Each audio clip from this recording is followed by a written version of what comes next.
Hey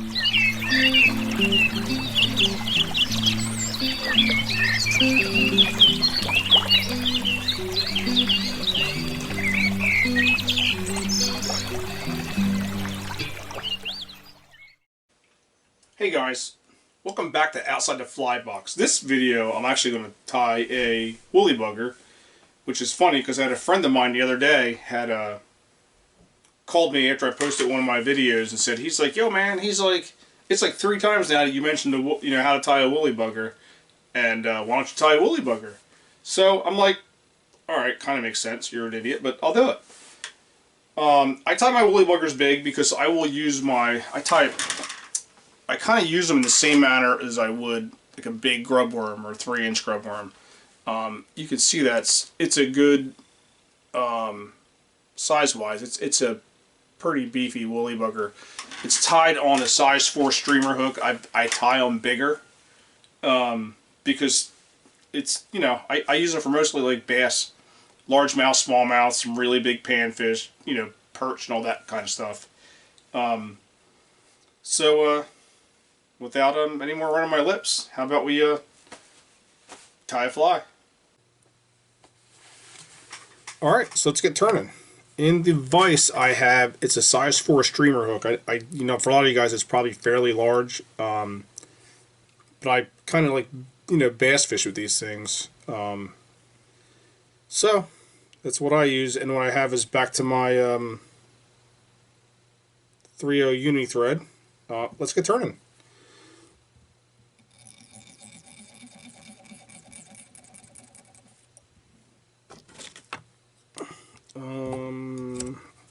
What I do with these, I do tie them usually weighted. I don't use a bead. I typically will use a dumbbell eye because I want it to be able to swim hook side up so I can bounce it off the bottom without getting snagged as bad or as easy. And again, the way I do that is with my dumbbell eyes, I will just crank them in one angle, and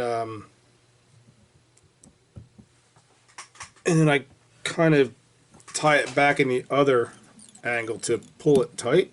And then if you want to do some figure eights after that, you can. And then helicopters to really tighten it up. Plenty tight. Alright, and then I'll wrap my way back. I usually use a lighter one, but I have a tan thread that I ran out of, so I'm using black. And this is tan marabou. I try to find a tail that's that will cover the, you know, one piece that'll cover the whole tail versus having to put it together in multiple pieces. And if it's really thin on the end like that, what I will do is grab my pliers, just pull it apart. You can cut it straight, but it looks like you cut it straight usually. I don't know why it's not working. Not cooperating. Alright, so how about pull it apart my fingers. Kind of do the same thing. You just don't want those perfectly pulled tips. I don't know. It looks better when they're not perfectly manicured. And once you get it to where you feel like you like it, you can moisten it some. I use the DNA out of my mouth, and it kind of helps hold it straight. And then it's a fairly long hook. I will go a little bit longer typically than the hook itself because I like them long. Maybe 1 1/4 to 1 1/2. And since these guys will swim upside down, I try to get the marabou to go all the way around the hook, as opposed to, I think a standard one will more or less is tied off on the back.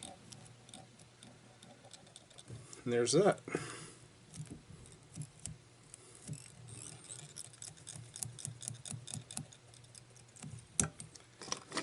And obviously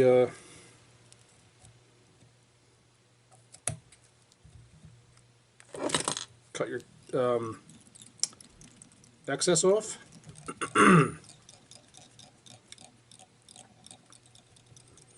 And then wind it back about to the middle of the hook. Now I'm going to put a little bit of flash in, maybe 2 or 3 strands of a flash wheel, or crystal flash actually this is. If I can... This is a mess. It's usually not this complicated. I'm making it complicated. How about that? Cut it.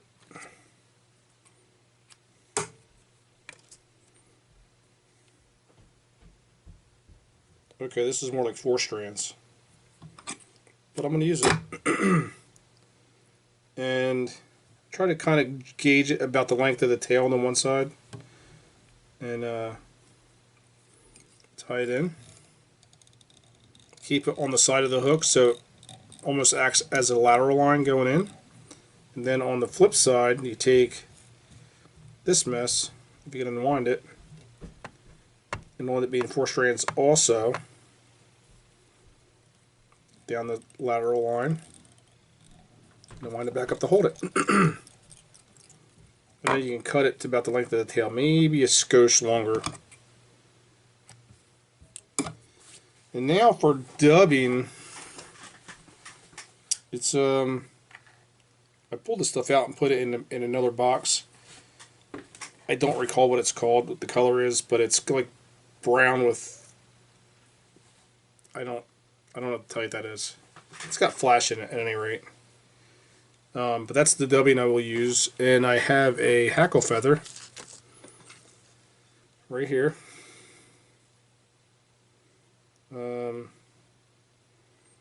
Kind of cut it off right where the fuzzy feathers kind of start.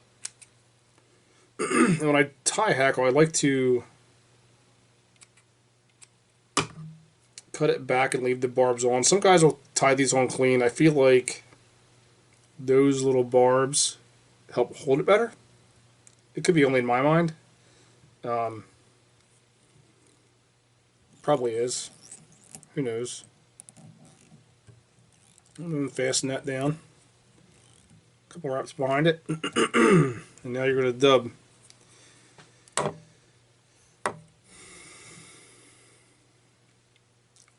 Little DNA. And you can really fatten these things up if you want. I don't know, I kind of go by more of the mood I'm in. It's not really scientific for me. If you haven't figured that out yet, there's not a whole lot of science going on over here.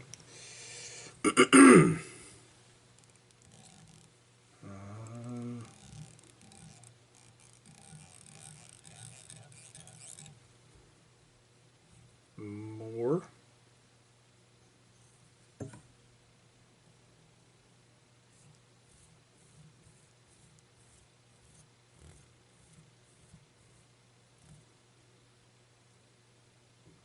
And just so you know, more is not always better.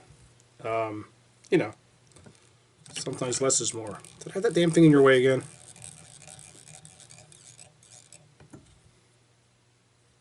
One of these days I'll learn. I don't know when, but one of them.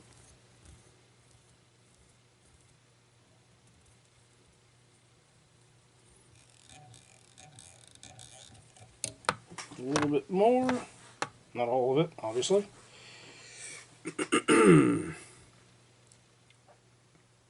Yeah, a lot of my problems with buying my dubbing is I go out to a fly shop that's got actual tying supplies, and my mind goes blank. I don't usually remember what I need to buy, and then end up buying some oddball stuff that I don't even need, and then try to figure out use for it later. What this dubbing was. It's got all kinds of colors in it. Really just crazy. I don't really like the way that bumps came out, but back to what I always say, I don't think the fish are going to mind. Will get eaten.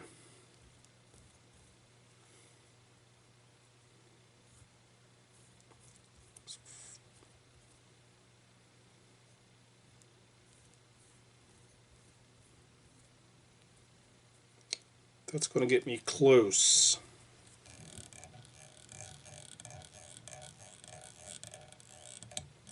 As I said.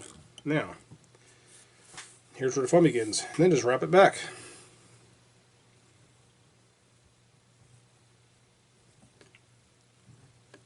Like I said before, I'm very... Actually, what you're supposed to do with a woolly bugger is like get a good solid one or probably 2 wraps, I would say. 2 wraps directly behind wherever you're starting. That way it kind of fills the head out. And then wrap backwards with loose wraps. And then capture it. 2 or 3 or 4 or 5 or whatever. Same place. And then wiggle your way to the forward. And then get out to the front. And I will half hitch this just because it keeps the line from sliding off while I'm trying to tie a whip.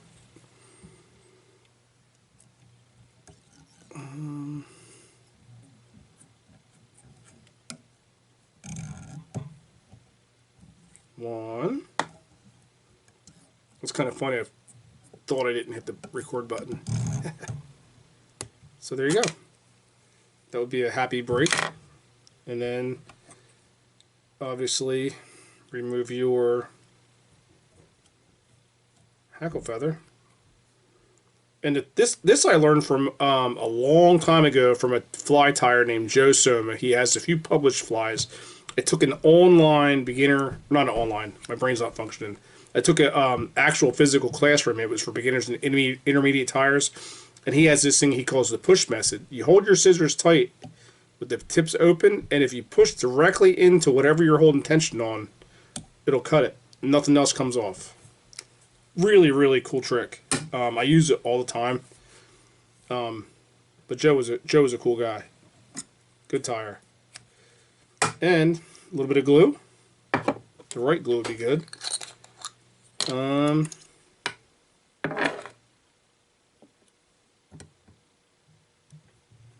Flip it. I think my son's trying to sneak into the room. Trying to be like a ninja.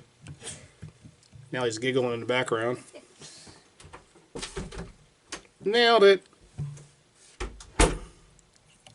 Boom. And that would be how I tie my woolly buggers. And like I said, she'll swim hook side up. Alright guys, thanks for watching. What do I always need to tell them?